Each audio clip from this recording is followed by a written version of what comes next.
So I love the way Princess does sea days. This is actually the last sea day that I'm doing the vlog bits on. But it has been an amazing week so far. Lots of educational, enrichment times, um, lots of fun games, shows. Some of them good, some of them not so good. So I'm really excited for today. We're going to be doing more kind of the same things. Gonna see if I can actually get in the sanctuary today, and then I do have some work that I'm doing today. I have a call that I need to take and a couple things I need to get done, so I'm hoping to knock all that out this morning before the activities really pick up. And yeah, let's see where today takes us. All right, let's go get some breakfast.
All right, so what a busy morning.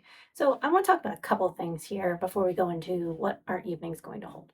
So some things that you saw from multiple C days is using the sanctuary, some enrichment classes, and some special guests. Something that I really love about Princess is the fact that on a lot of other cruise lines, C days just feel like an afterthought. Oftentimes there's not a lot to do. There's not enough keeping you engaged that isn't like bingo. They're trying to push you towards the paid services very much. And while the sanctuary is $20 for a half a day, which really isn't that bad for what you get, and I'll get into that in a second, everything that I did was free, or I'm sorry, included. And I think that's really important to mention. Now, I do want to come back to the sanctuary. I think that if you are a neurodivergent adult with sensory needs, the sanctuary is a great answer for your needs. It is really quiet up there. There isn't music playing in the background. People are generally not talking. It is on the front of the ship, so you do have a lot of movement of the ship, but there are different places also to go. Like you have your assigned lounger, but then if it gets too sunny or too warm, there is an area you can move into that has like a ceiling fan above it and even more shade. And you can choose whether to be in a shaded spot or a sunny spot. And then there's also cabanas that you can rent for an additional cost as well. While you're up there, you do get lunch served to you on either side of the day. And if you're there in the afternoon, you get afternoon tea served to you. And then there's like a menu you can order from basically the whole day, and they'll bring you things. And then they'll also bring you stuff that you have off of your drink package, which is really nice. I really enjoyed the sanctuary, and it is something that I think that I will do again. Um, Probably with a little bit more planning next time.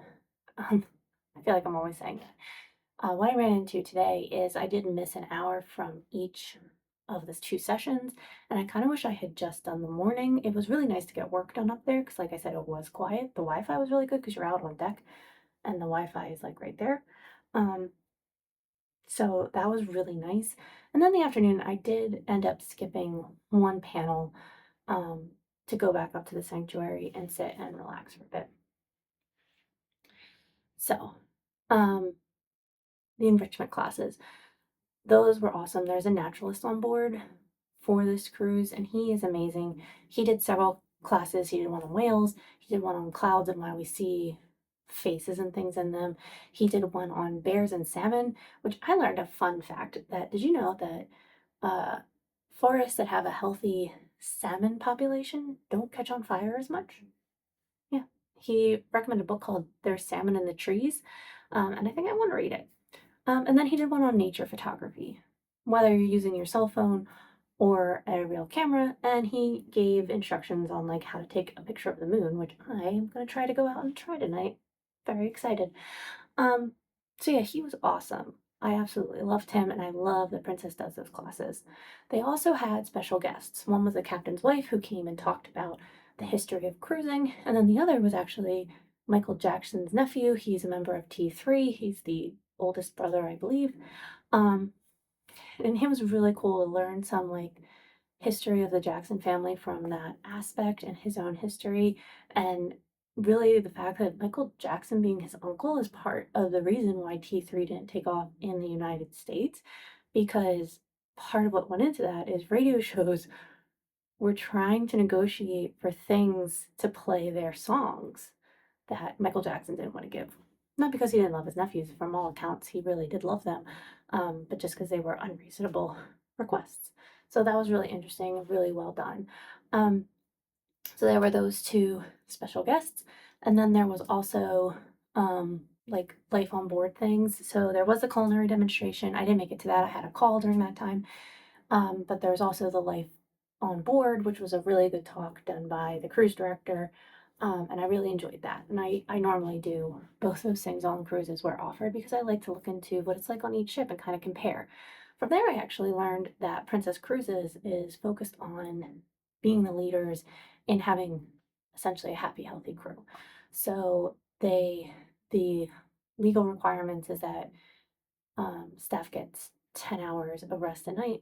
Princess's rules are 11, and they are working towards getting 12 hours for all employees on board.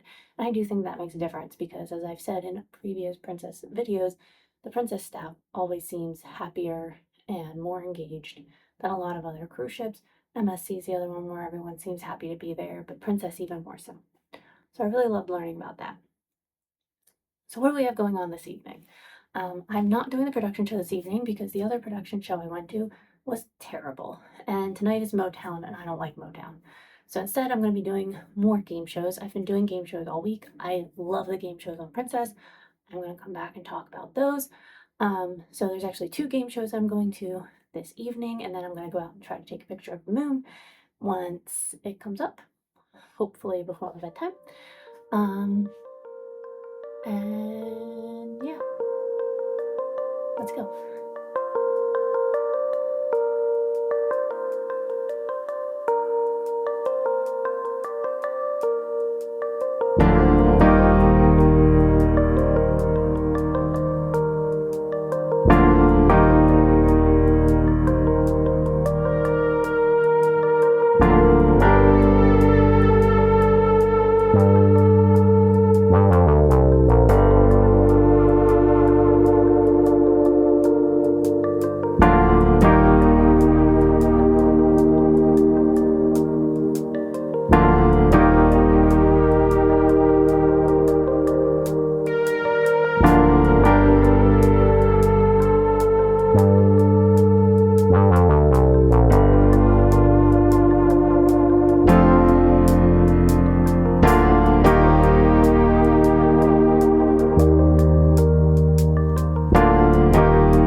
Let's wrap up our sea day.